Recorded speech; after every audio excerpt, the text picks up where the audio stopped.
Assalamualaikum warahmatullahi taala wabarakatuh. Apa khabar murid-murid semua? Ustaz harap murid-murid berada dalam keadaan sihat dan sejahtera.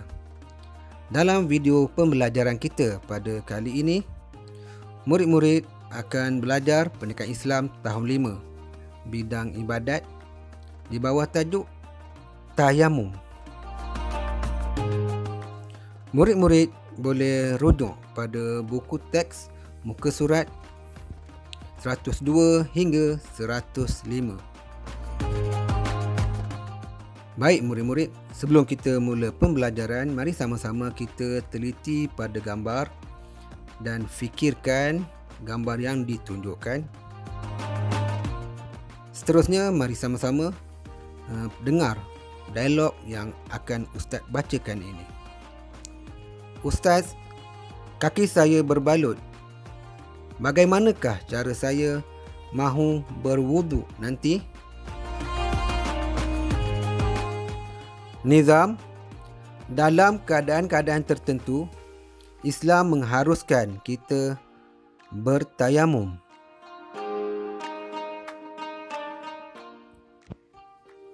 Tayamum, saya tahu. Guna pasir kan, Ustaz?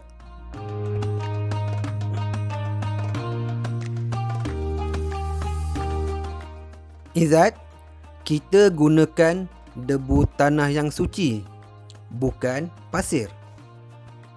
Baik murid-murid, daripada dialog yang kita baca tadi, soalan yang ingin kita tanyakan, mengapakah kita bertayamum menggunakan debu tanah?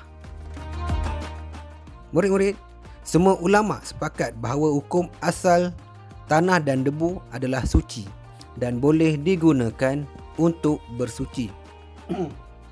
Sebagaimana disebut dalam hadis Rasulullah SAW, wa ju'ilat lana al-ardu kulluha masjidan wa ju'ilat turbatuha lana tahuran iza lam najidil ma'a.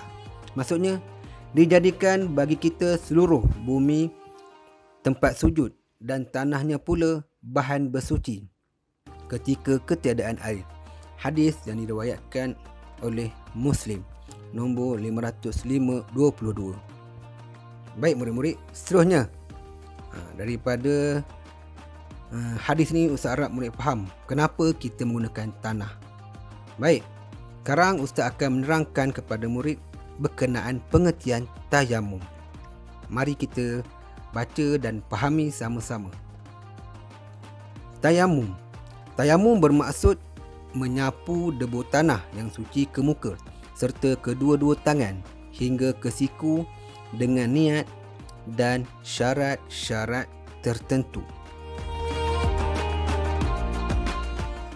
Seterusnya kita pergi kepada dalil dia. Firman Allah Subhanahu wa taala, bismillahirrahmanirrahim. Falam tajidu ma'an fatayammamu sa'idan tayyiba. Surah Al-Ma'idah, yang bermaksud, sedangkan kamu tidak memperoleh air, maka hendaklah kamu bertayamum dengan tanah iaitu debu yang bersih. Baik murid-murid, saya harap murid faham dalil dan pengertian ini. Seterusnya kita akan pergi kepada rukun tayamum. Rukun tayamum ada 4 perkara. Yang pertama, berniat. Bismillahirrahmanirrahim. Nawaitu tayammuma li istibahati fardhi solati lillahi ta'ala. Maksudnya, sahaja aku bertayamum untuk mengharuskan solat kerana Allah Ta'ala. Kita ulang baca sekali lagi. Bismillahirrahmanirrahim. Nawaitu tayammuma li istibahati fardhi solati lillahi ta'ala.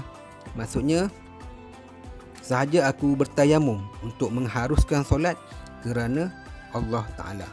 Murid-murid dikehendaki untuk menghafal niat ini. Baiklah, seterusnya yang kedua, menyapu debu tanah yang suci ke seluruh muka. Rukun tayamum yang ketiga, menyapu debu tanah yang suci pada kedua-dua belah tangan hingga ke siku. Dan yang terakhir, rukun tayamum tertib, iaitu mengikut turutan. Seterusnya kita pergi kepada perkara sunat tayamum. Yang pertama, membaca basmalah iaitu Bismillahirrahmanirrahim. Yang kedua, menipiskan debu pada tapak tangan. Sunat yang ketiga, merenggangkan jari ketika menepuk debu. Yang keempat, merenggangkan jari ketika menepuk debu. Yang kelima, mendahulukan anggota kanan daripada kiri. Yang keenam, menghadap kiblat. Dan sunat tayamum yang ketujuh, membaca doa wuduk setelah selesai bertayamum. Baiklah murid-murid, sebab-sebab yang mengharuskan tayamum. Yang pertama, tiada air setelah berusaha mencarinya. Sebab yang kedua, ada air tetapi hanya mencukupi keperluan diri dan ternakan. Yang ketiga, jarak tempat ada air terlalu jauh. Yang keempat, terhalang daripada menggunakan air disebabkan sakit atau ada musuh berdekatan tempat air. Dan yang kelima, yang terakhir, cuaca terlalu sejuk sehingga memudaratkan ataupun membahayakan sekiranya menggunakan air. Baik murid-murid, sekarang kita pergi kepada syarat-syarat tayamum. Ada 4. Yang pertama, mencari air selepas masuk waktu solat. Yang kedua, masuk waktu solat. Yang ketiga, menggunakan debu tanah yang suci. Dan yang keempat, menghilangkan najis terlebih dahulu. Murid-murid, antara perkara yang membatalkan tayamum. Yang pertama, melakukan semua perkara yang membatalkan wuduk. Yang kedua, ada air selepas bertayamum sebelum solat. Yang ketiga, sembuh daripada sakit dan boleh menggunakan air. Yang keempat, telah luput waktu solat. Dan yang kelima, murtad, iaitu keluar daripada agama Islam.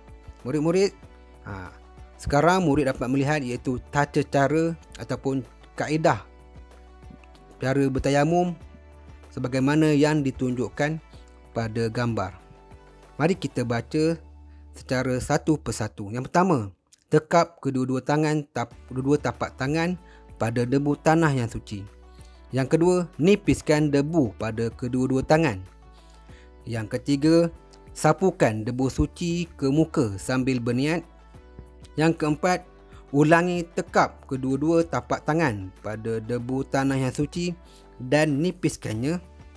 Yang kelima, sapukan debu tanah yang suci pada tapak tangan kiri ke bahagian bawah tapak tangan kanan hingga ke siku. Dan yang terakhir, yang keenam, ulangi menyapu debu yang suci pada tapak tangan kanan ke bahagian bawah tapak tangan kiri.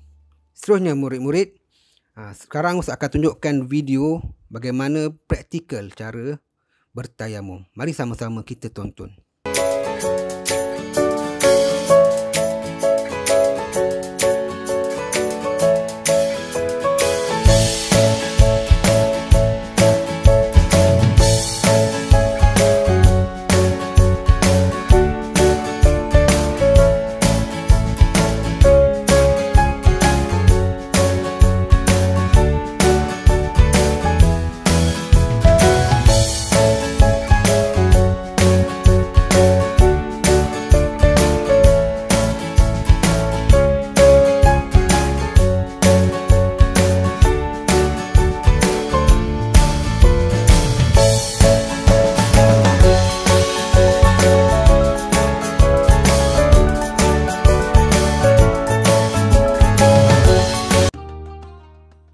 Baiklah murid-murid, Ustaz harap murid faham dan jelas bagaimana cara bertayamum daripada video tadi. Seterusnya kita pergi kepada kepentingan tayamum. Kemudahan kepada umat Islam untuk menggantikan wuduk dan mandi wajib dalam keadaan-keadaan tertentu. Yang kedua, memastikan umat Islam tidak senang-wenangnya meninggalkan ibadat dengan sengaja. Yang ketiga, menghilangkan kepayahan dan kesulitan. Yang keempat, menyucikan jiwa manusia. Dan kepentingan yang terakhir, umat Islam diseru sentiasa berada dalam keadaan suci. Rumusan pembelajaran kita pada kali ini ialah tayamum merupakan antara ibadat penting bagi menggantikan wudu dan mandi wajib. Kelonggaran ini membuktikan kasih sayang Allah kepada hamba-hambanya supaya tidak meninggalkan ibadat dengan sengaja. Sampai sini saja pada pembelajaran kita pada kali ini. Ustaz harap boleh faham dan jelas berkenaan maksud tayamum dan cara-caranya. Sekian, terima kasih. Assalamualaikum warahmatullahi taala wabarakatuh.